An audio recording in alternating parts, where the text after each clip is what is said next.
កស្រាយគឺរូបបងជាអ្នកធ្វើឲ្យអូនយំដឹងមិនសមតែបងខំតាំងចិត្តធ្វើហើយបើសិនអាចទាញវេ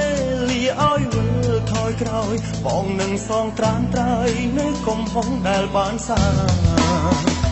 នៅក្បែរគេតែអារម្មណ៍បងនឹងអូនណាស់បងទេអ្នកផ្ដេកផ្ដាំផ្លាស់ស្នេហាមិនគិតមិនខកពីស្រីម្នាក់ដែលកំពុងខូចចិត្ត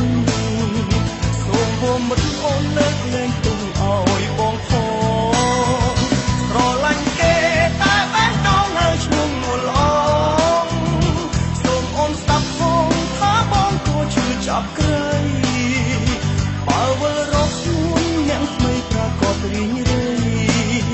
សូមជូនពរស្រីជួបគេអ្នកថ្មីបំភ្លេចបងចុះ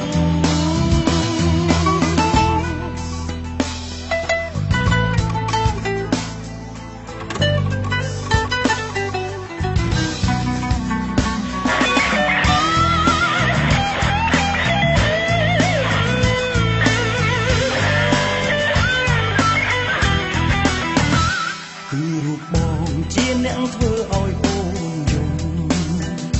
ដឹងមិនសមតែបងខំតាំងចិត្តធ្វើហើយបើសិនអាចទាញវេលាឲ្យវិលថយក្រោយបងនឹងសងត្រានត្រើយនៅកំហុសដែលបានសា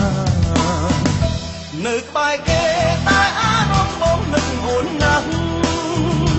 បងទេអ្នកផ្ដេកផ្ដាំផ្លាស់ស្នេហាមិនគិតមិនខកពីស្រីម្នាក់ដែលកំពុងខូចចិត្តសូមព្រមមិនអូនលើកលែងទុំឲ្យបងផងស្រឡាញ់គេតែបែបដងហើយឈ្មោះនួលអងសូមអូនស្ដាប់ផងថាបងគួរឈឺចាប់ក្រៃបើវិលរកខ្លួនអ្នកថ្មីប្រកបរីងរៃសូមជូនពរស្រីជួបគេអ្នកថ្មីបំភ្លេចបងចុះ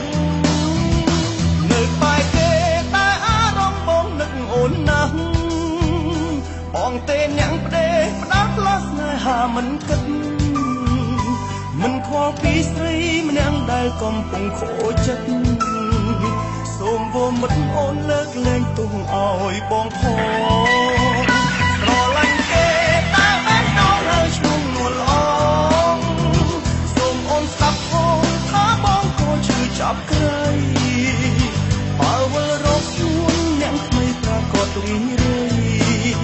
សូមជូនពរស្រីជួបគេអ្នកថ្មីបំភ្លេចបងចុះបើវិលរកខ្លួនអ្នកថ្មីប្រកបរីងរៃសូមជូនពរស្រីជួបគេអ្នកថ្មីបំភ្លេចបងចុះ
នឹកបំផុត